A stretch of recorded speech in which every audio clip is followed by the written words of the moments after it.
and welcome to the Gaia update for Mercury Retrograde that's happening from July 7th to July 31st, 2019. I'm Adrienne Elise.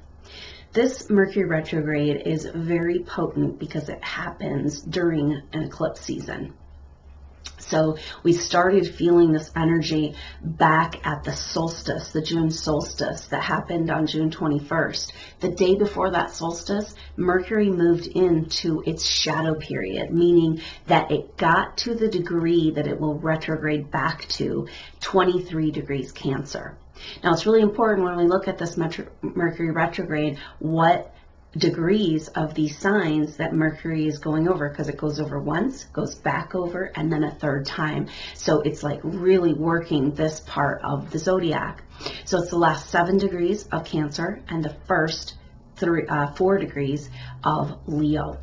So Mercury, just before it moved into its shadow, came into an opposition with Pluto. That was on June 19th.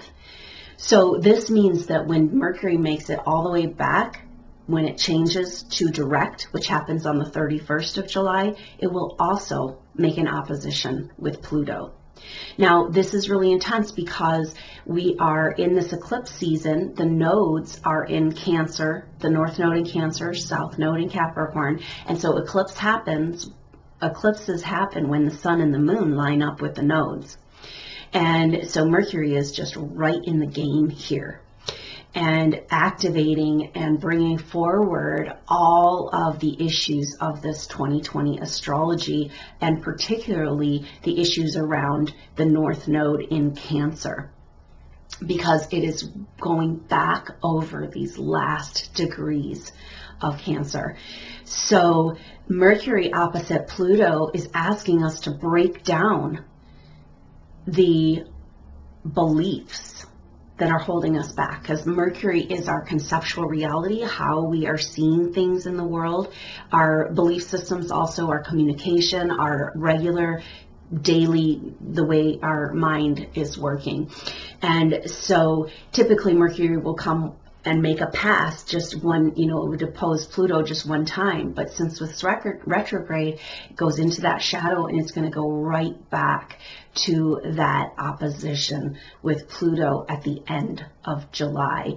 And that is going to be a quintessential energy of when Mercury also is trying to bring understanding, right? Like it's the Mercury, the messenger, trying to make sense of these cosmic forces in our daily, everyday life. So we could have some clarity come forward, but this is about breaking down our thoughts and beliefs that are no longer serving us. So now it's really interesting because on July 7th, Mercury turned retrograde. But at that point, it was very close to Mars and very close to a square with Uranus in Taurus. Okay, so Mercury and Mars together at the beginning degrees of Leo. Now, Leo is about shining our light, about expressing our gifts, and about creative expression. It's about joy, and so Mercury and Mars together are both action planets. They're daily planets. They have a lot of action, right? So that's why we feel Mercury retrograde so much, because it feels like, nothing's happening. But Mars wants to go, right? So Mercury took a retrograde on the 7th, and Mars went right into that square with Uranus. And the square with Uranus, with these planets in Leo, and Uranus and Taurus. Now, Uranus and Taurus represents the infusion of our world with new energies of the future, technology, new concepts. It always brings information, opportunities for information from higher sources, our higher self, our ancient knowledge. And so that energy is trying to be infused into the earth right now. And Mars and Mercury coming into this almost square just as Mercury turns retrograde. And Uranus and Taurus is representing that future energy, or what we're trying to move into, the Aquarian age. And so these two action planets coming into squares has tension. And it's like, you can't go this way anymore. You've got to shift. You've got to go around the corner. And so this is bringing up all of what's keeping us from moving into the future. Now, of course, this is very much speaking to the energy of these eclipses and the nodes of the moon, because the nodes of the moon, North Node in Cancer, South Node in Capricorn, right now, they speak to the past and the future. And so this is saying, Mercury is saying, wait a minute, I don't know what's going on. I got to go back. I got to go back to those end degrees of Cancer and figure out what's going on before I can go any further. And Mars is like, come on, let's go. But that's bringing this internal tension between the old part of us, the new part of us that we don't know, the fear of moving forward, the holding on to old constructual patterns, with Saturn at home in Capricorn and Pluto in Capricorn. And the South Node in Capricorn, we're trying to have a breakdown of the structures and a rebuild of the structures of our conceptual reality, and this manifested reality.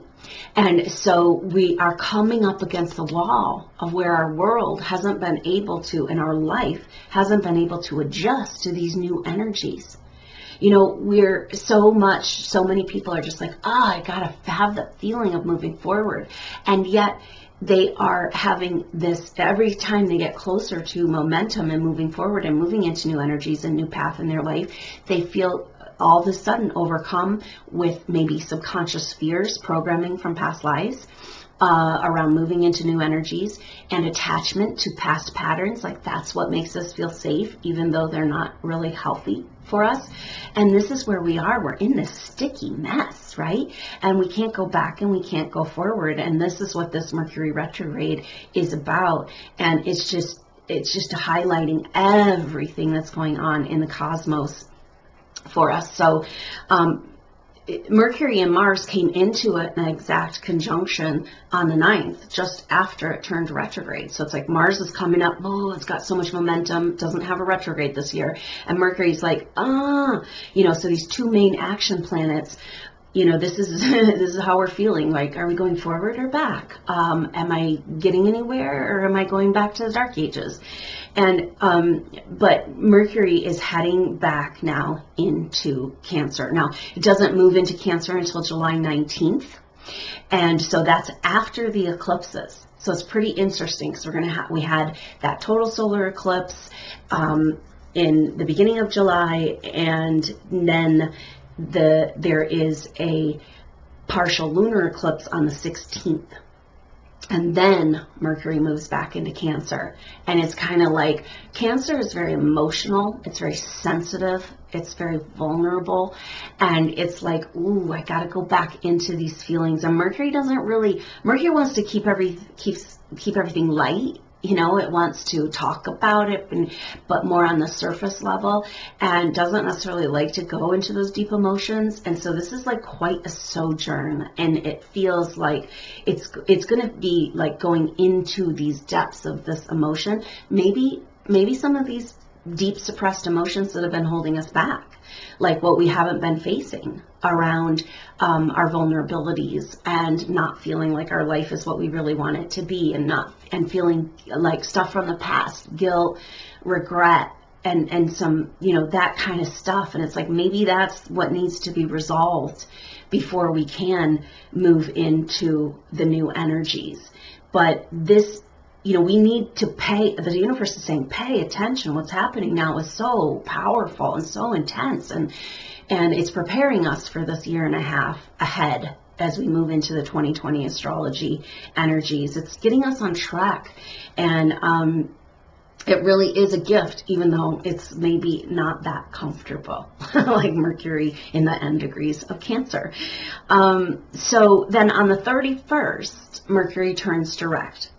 And now, but we talked about that partial lunar eclipse happens on the 16th. That is a full moon in Capricorn, partial eclipse, and the moon is very close to Pluto. So that's like sandwiching this whole Mercury retrograde, where Mercury started out the whole energy in an opposition with Pluto and then comes back into that opposition with Pluto. It avoids the square with Uranus, right?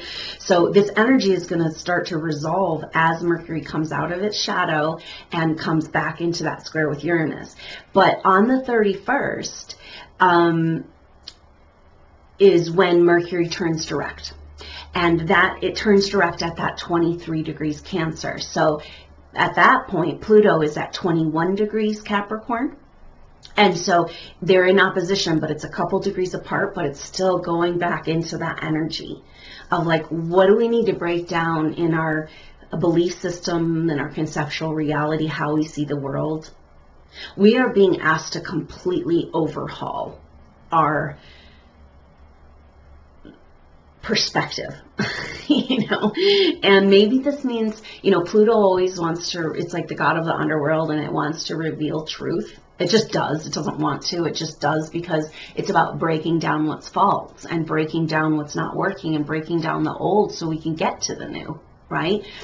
And so Mercury opposite Pluto is saying, you got to face the truth, you know, like we've got to bring, we are, you know, at this place, and this nodes in Cancer and Capricorn, and Mercury retrograde is saying we cannot move forward until we have a breakdown in our conceptual reality, but also a breakthrough where we are able to bring more of the bigger truth, that's Uranus energy, into our everyday life, right? And so many people, star seeds, indigo souls, sensitive souls, light workers, like they sense, they know there's so much bigger out there. And yet the world is getting more and more narrow as far as what they would like us to pay attention to.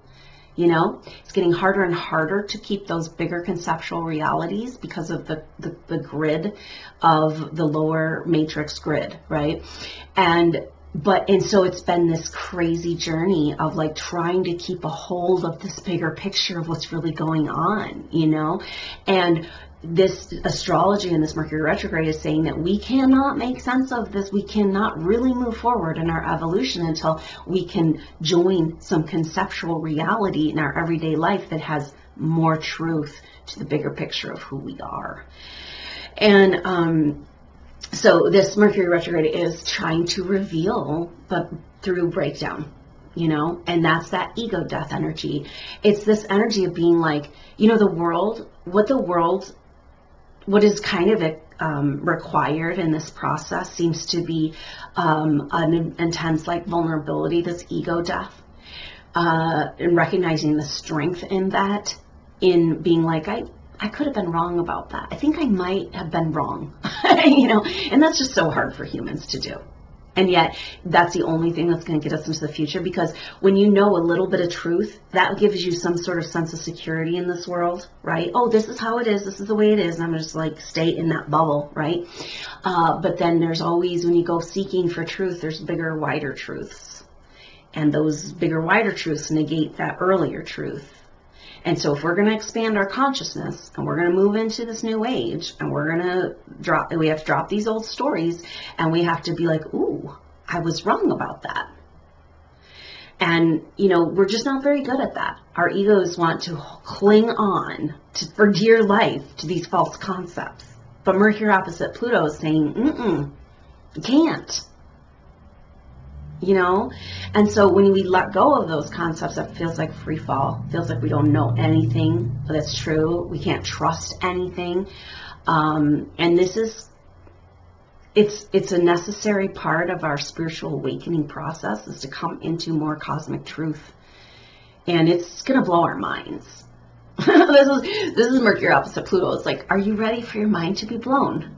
You know, blown apart into smithereens so you can actually form a new, more expansive consciousness that's, you know, ultimately going to lead to a more satisfying life and a deeper meaning and more joy, and just understanding why in the heck we're going through all of this, right? Instead of this powerless victim, can't do anything to help anything, and it's all messed up, and all I can do is just go along with the system, go along with the party, even though it's, you know, gone down into the dark hole of the underworld. And Pluto's like, yeah, let's dig all that shit out, right?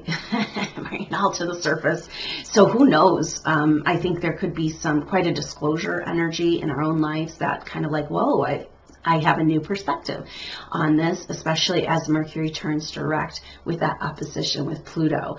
And that comes, you know, just pretty much almost exactly 2 weeks after that partial lunar eclipse conjunct Pluto. So when the moon's conjunct Pluto, that means the sun is opposite Pluto. And so the moon is our emotions. So we got to break down emotional programming and beliefs based on emotional programming, and clear out those old griefs and regret energies. And then the sun is our identity. And the sun in opposite to Pluto is like, break down who you thought you were. Because who you thought you were isn't going to get you to where you want to go. You might not even know where you want to go, but you know you can't go back now. You know, and that's a lot of the feeling of this whole eclipse season, that we have moved past. We've been stuck in between the past and the future for quite a while, the last like 9 months, in this very, very visceral feeling of this. And that started with Uranus and square to the nodes. And now but in that period of time, we could go back and forth, right? Kind of just dabble, flirt with the new energies, but then run back into our cave and our safety of the old, right? Now the path behind us is being destroyed. And that's what Pluto and, you know, this whole Saturn and Pluto in the South Node has been doing. And so we're kind of looking back being like, okay, let's see, can't go back. And I have nowhere to go forward. And that's definitely this feeling of this Mercury retrograde right along with this eclipse season, because the eclipse season goes right through. So this is really interesting. You know, the stars are just so many messages lining up for us. There is a cosmic harmony and a life force that holds all this animation in place in this beautiful geometric picture. You know, this lining up of the stars have so many messages for us right now. And one powerful one is that the day that Mercury turns direct on July 31st and has that opposition with Pluto, second opposition with Pluto, we also have a new moon. Now, this new moon, so we'll have that partial lunar eclipse on the 16th, and then the new moon happens on the 31st. And so that 2-week period of time is interesting, because we're done with the eclipses, but we're still in eclipse season, and Mercury's still retrograde. So we're just going to be in this place, you know. And then, but on that July 31st, there's also that new moon at 8 degrees Leo. Now listen to this. Eight is a powerful number to begin with, right? It's about movement and change and newness, and it's about energy moving. It's about abundance, and then it happens at 11:11 p.m. on the East Coast of the United States. I just think that's like, whoa, something's going on here, you know. And the something that's going on is us. We just don't know what's happening yet, but the stars are really trying to tell us. And so Mercury turns direct at 23 degrees Cancer, opposite Pluto, a new moon at 8 degrees Leo at 11:11 on the East Coast of the United States, and where the capital of the United States is, where all of this revealing is going down right now. And so now Leo, 8 degrees Leo, let's look at that, because this is about creating new identity, right? The sun rules Leo, and it's about creating a new identity and shining on, you know, taking our light, our consciousness to a new level. And that is going to be, so that's going to start the shift. Now on August 11th, Mercury will go back into Leo. So we'll be really feeling that, and the sun will be in Leo.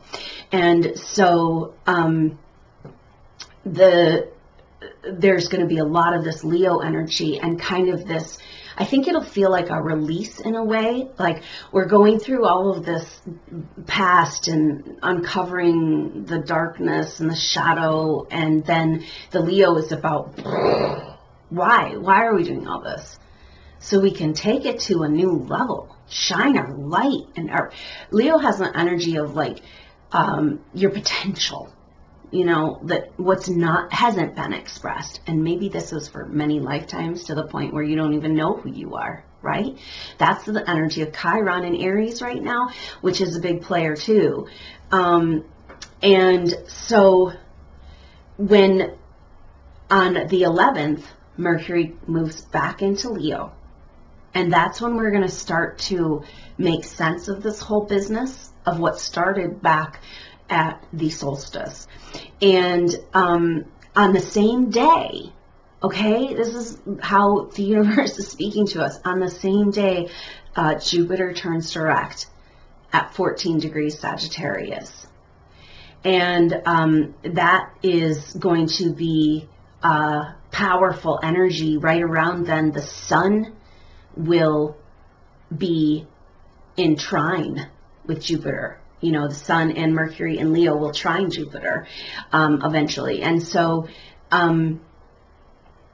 that is going to be happening in August. And it's kind of like we've had all this kind of confusion around this Jupiter and Sagittarius. It happened last November, but then it had all these difficult squares, one after the other, tension, like, and Jupiter and Sagittarius is about expanding into the truth, our true path and purpose. And this feeling of moving forward, expanding with the universe and expanding who we are, expanding our knowledge and that quest and that meaning of life, right? And yet there's been square after square, especially with Neptune, bringing like confusion and like delusional energy. But we're having to face all of this that's kept us from being on that quest and claiming that life of purpose. Now, Leo is very much in alignment with that, you know, with expressing your potential. And so those planets coming into trine is a sweet energy that's kind of like, okay, it's kind of moving us out of a chapter in a way into a new chapter, I think, after these eclipses. Now, eclipses can affect us for up to 6 months. So everything we're going through right now is the themes of what we're going to be working on. Of course, we're looking at actually a year and a half with this 2020 astrology. So that's going to be really powerful as we move into towards the middle of August, because on the 15th of August, right at the middle, Mercury comes out of its shadow, meaning it returns to 4 degrees Leo where it started the retrograde. And that means new territory, you know, and that's kind of this, you know, it's kind of like, okay, time to start a new chapter. Mid-August is the beginning of a new chapter. Now, it's interesting because, again, on that same day, you know, because the universe is lining up, it's like, hey, are you guys getting the messages? You know, on the same day, there's a full moon at 22. You know, so we had that new moon at 11:11 Eastern time in the U.S., and now we have a full moon at 22 degrees Aquarius. And that is a powerful number. It's a master builder number, and it's about creating something entirely new. Aquarius is about the future. You know, we're moving into the Aquarian age. And so, you know, all of these things are saying it's time to start a new chapter, but, you know, we still have a few weeks to go before we get that energy. And so your new chapter is going to be as satisfying, the satisfaction and the feeling of momentum is going to be kind of like in ratio to the amount of presence and paying attention and being true to yourself, being grounded through this period of time of this Mercury retrograde and eclipse season. And that will pay off. And to just be present with what's happening, you know, like we have a choice right now. We can run and continue to distract ourselves, or we can start paying attention, you know, and this is what all of this lining up is about. So new chapters trying to land and build something entirely new. This is an activation of those reincarnated souls from the ancient builder race, these higher dimensional beings that have already experienced spiritual evolution, maybe probably numerous times, these starseed souls, and they've been just kind of hanging out small, being like, what in the heck am I doing here, and how did I get to this planet, and somebody please take me home. You know? But that full moon in Aquarius is going to be an activation of these souls. It's time to sprout those star seeds and bring home to earth this knowledge, awareness, higher technology, and spiritual activism. And so that's going to be a profound shift that goes right along with, again, it's like the gift of that for you is going to be how much you can pay attention for these next couple of weeks. So then, right after Mercury comes out of shadow, it comes into that square with Uranus. So that's happening right at the middle of August, the 16th and 17th, and we're going to feel that through the 18th of August.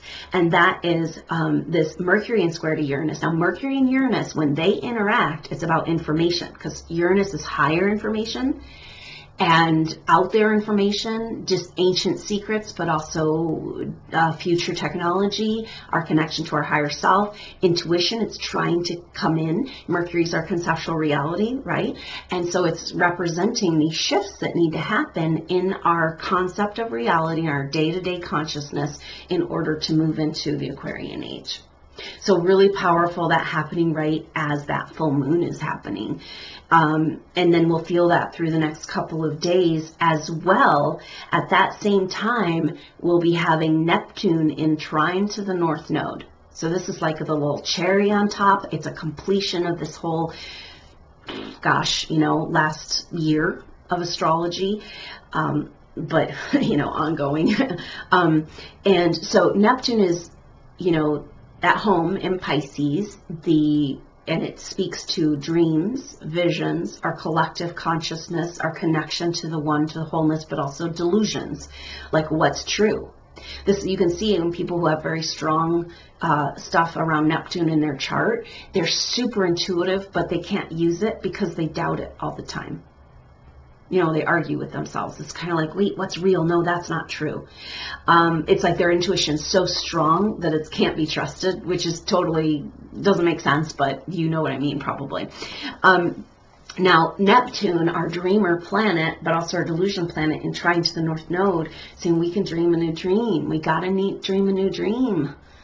We got to find the magic of this North Node in Cancer. Nurture ourselves into this new magical world. Bring the magic back into the meaning and the magic and the nurturing and the love and the sweetness back into this world. And that has a lot to do with our ability to move into the Aquarian age and receive the golden age that is our destiny. So that is happening at that exact same time as Mercury in square to Uranus. So we're going to be getting downloads. We're going to have tension around our conceptual reality, needing to change the way we think, but also downloads coming in from our higher self. And then a really great energy for dreaming a new dream, right? So all of this frustration we've been feeling through these eclipses of like, there's no door to go through. There's no step forward. I'm just stuck here and the bridge behind me has fallen apart. But this energy of these things in mid-August is like, okay, it's time for the door to open. It's time to be able to conceptually relate in our daily life to something new and different and beyond what we could imagine, and beyond what we can conceptualize right now. So it's like, oh yeah, well, these next few weeks, right? But then everything changes. And we got to make the most of this time so we can dream that new dream, right? We got to let our slate be clean. We got to let Pluto just clean it off so that we can kind of move into that time, our appropriate timeline, energy, vibrationally start to relate to our optimal future. And that is a big part of what this whole shifting time is about, this whole last year of astrology. And now Mercury also at that same time will be in a square with Uranus, but trine with Chiron. Now this is a sweet message here because Chiron is our wounds, our deepest wounds, and in Aries it's talking about wounds of the self. And everybody can relate to this right now, with like where you have not been true to who you are, and you might not even, since you haven't been true for so long to who you are, you don't know who you are, right? But we are coming to the end of our ability to continue to compensate our true self. And Mercury in trine to Chiron is saying, oh, I'm starting to understand a little bit more about who I really am. Find that inner strength and stand up. Speak my truth, right? And so that's really interesting because it's like the square with the future with Uranus, but trying to bring in this new information. And maybe that new information is this revealing of who we really are, because it's almost like we got to figure out who we are a little bit so we can stand up a little bit more with our truth, and then we can figure out our truth a little bit more so we can then, because if you don't, this is our problem. Like the indigo souls and starseeds and light worker souls can't stand up for who they are because they don't know who they are. It's been traumatized away from them and programmed with fear and regret and so-called failure from these past lives. So our world is desperately asking these souls now to stand up and be heard of what really matters, of what we really want our world to be, and stop just taking, just being a part of this system. And yet these souls don't have the strength to do that because they've been disenfranchised and disconnected. This is like a need for soul retrieval because past lives with that maybe traumas occurred, a part of yourself is stuck in that other timeline. And so it's time to bring it home. Then these souls can stand up and represent the light of truth. And it's getting harder and harder. Like we said, our confines of reality are getting narrower, and it's harder and harder to represent this bigger, wider spiritual truth. So many souls right now, people on the planet, humanity, think they're being on a spiritual path. And they're actually selling their soul to technology and lost in devices. We can all relate to this, right? So we got to have some massive shifts. Like we're heading down. We've been barreling down with the help of control energies down this road of selling our soul to technology and becoming lost in, this artificial intelligence world and turning us into robots and sucking the soul life force out of us, right? And so this is why you're here on the planet. I know it's not an easy task, but somehow we need to stand up and be true to ourselves and represent what's really true. But we don't know what's true, but we can feel that what's being told to us isn't true, right? And maybe more truths coming out with this Pluto stuff will help us get to a more understanding of who we really are, and so that these light workers can get empowered and hold that energy and hold that vibration and hold that truth. And it's kind of like in every situation where what I've talked about, this Chiron and Aries thing, it's kind of like we've been just playing small and being like, I don't want to create conflict. I'm just not going to speak my mind. I'm just going to let everybody around me be in their delusions, and it's not my problem, and I'm just going to deal with myself. And that's beautiful too, because we are the microcosm. So whatever we really want to change, we have to change here. But there's also what's being called of us as we move into the future is to be in that integrity of truth in every situation where you're willing to, and maybe we don't even have to speak it, because our body language, our vibration, our energy is demanding and commanding that truth wherever we go. And so it's not necessarily we have to call people out or speak the truth and make people upset, but we are this beacon of light and truth and integrity in this world. And of course, that's why a lot of these souls have lost a lot of people in their life, because the souls that are kind of happy to lose themselves in this programming don't want to be their shadow expressed or lit up by your light, right? And so they're kind of like, they're mad at you and they don't want to be around you as much because you're not playing the game. But this is actually what's required of us.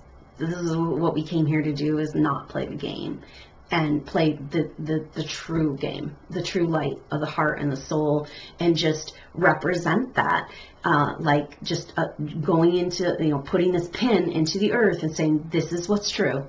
I don't even know what that means, but I can feel it, and I'm going to live from this place. And if you don't like it, then you maybe want to leave, not be around me. you know. And then when we do that and delineate that, then we open up to our true soulmates and our people who really, you know, can be on this other level to come into our lives, you know. And it just is like that shift of stopping. This is Chiron and Aries, right? And it's for the next 7 years.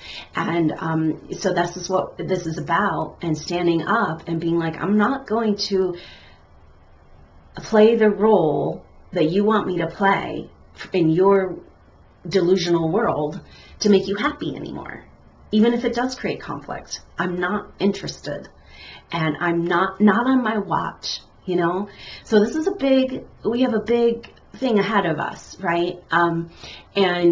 But at the same time, everything that's happening right now is helping us, supporting us, telling us what's happening, and preparing us, showing us who we are so that we can stand up in that truth and represent that. Not all of us are willing to sell our souls to this monster of artificial intelligence and wherever this world is going, of the lower matrix world where spirit doesn't exist and it's only material. That's where they want us, right? Then we're powerless, and it's so far from the truth, you know. So this 2020 astrology is about us taking back our power, particularly these types of souls, and that is a different world. And like I said, it's a big job, but we're in it together. So I look forward to, I just hope you have a wonderful Mercury retrograde season, and just stick to the work, man, because it's going to pay off big as we move into this next chapter.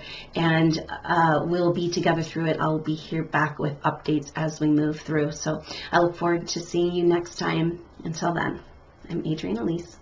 Namaste.